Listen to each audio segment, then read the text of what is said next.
Swing! Swing! Did you know that this Valentine's Day will mark the 25th anniversary of Wayne's World? Man, we are right out of the gate with a bonus thing you didn't know today. Anyway, this anniversary is a great excuse for us to celebrate Wayne's World instead of doing that episode of It's Pat like we planned. Have a nice day. Maybe next time, Pat. Here are 9 things you didn't know about Wayne's World. Probably. I think we'll go with a little Bohemian Rhapsody, gentlemen. Good call. One of the first scenes in Wayne's World is also one of its most iconic scenes, Bohemian Rhapsody, which we aren't going to play right now because we can't afford it. Anyway, before going in to film this, Dana Carvey thought he knew all the lyrics to the song, but realized on set pretty quickly that he definitely did not. And since Wayne's World was shot in only 34 days, boom, bonus thing, there wasn't any time for him to go and learn the words. That's why you can plainly see in all of Garth's close-ups that he's faking his way through the song, lip-syncing his best guess of what the real lyrics were, which is the same thing I do anytime I hear Rapper's Delight, which we're also not going to play. We are going to move on, though. One more thing about the Bohemian Rhapsody sequence. Turns out all of that headbanging was not as fun as it looks. Mike Myers and Dana Carvey were both complaining that it was really hurting their necks. The guys in the back seat were fine with it, but it got to the point where Mike Myers didn't even want to do the scene. He was insisting that it wasn't funny and people would never really bang their heads like that, which probably explains why Wayne's headbanging looks so stiff and weird if you actually pay attention. You guys remember that part with Garth's line about Bugs Bunny and then Wayne starts cracking up? Did you ever find Bugs Bunny attractive when he'd put on a dress and play a girl bunny?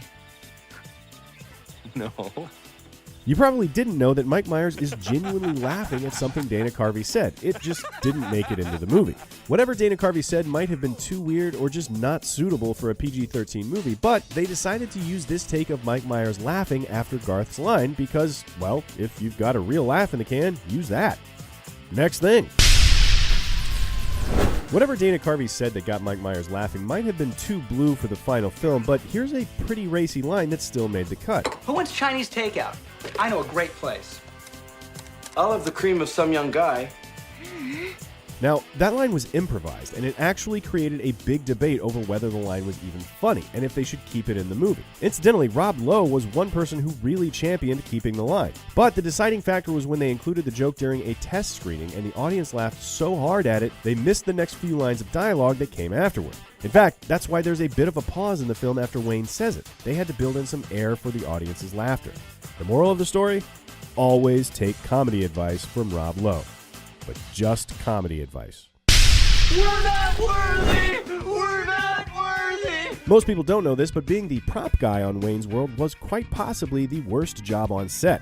You wouldn't believe how much work went into Garth's room alone. Dana Carvey would have the prop master go through dozens of drafts of every prop trying to figure out what he could get the most mileage out of comedically. Then, after Carvey would finally pick something, Mike Myers would come in with his own notes on each prop. In addition to needing to see multiple versions of the props that were already in the script, Dana Carvey would often come up with ideas for gadgets he thought of on the fly, like the car's licorice dispenser. After all, Garth is based on Dana Carvey's brother, Brad, who is a bit of a real-life MacGyver. Boom, bonus thing you didn't know. The point is, Dana Carvey and Mike Myers were used to being able to work in the chaotic environment of Saturday Night Live, where they were able to revamp entire sketches just a moment before going on the air. Party on, Wayne. Party on, guy.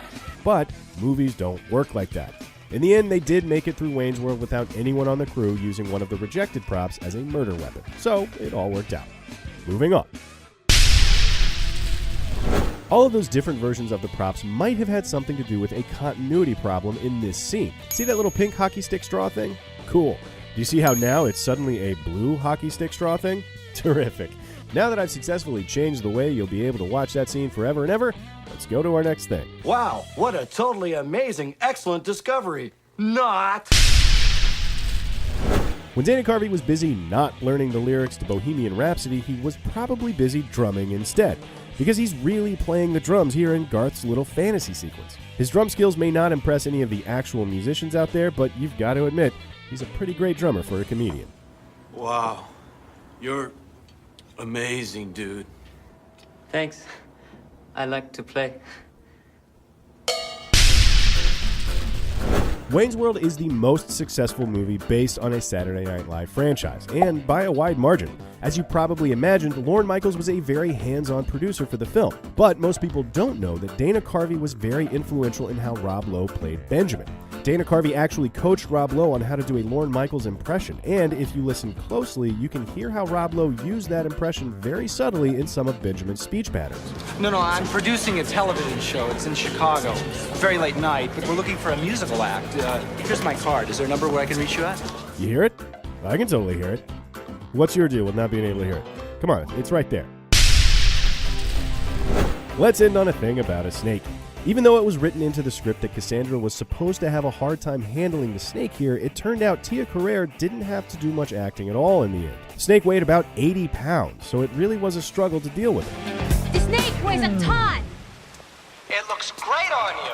When you add having to hold a guitar and lip sync for the fake music video you're fake shooting on top, well, let's just say I suddenly have a little more respect for Britney Spears. Excuse me? Baking powder? Just kidding. No, I don't. I have less. We hope you guys liked today's 9 things for the 90s classic Wayne's World. If you guys want us to do a part 2 on Wayne's World 2, hit the thumbs up and leave a comment. Thanks for watching, and subscribe to Cinefix for more true-ish things about movies and sometimes comedy tips from Rob Lowe right here on Things You Didn't Know. It might happen. Yeah, and monkeys might fly out of my butt.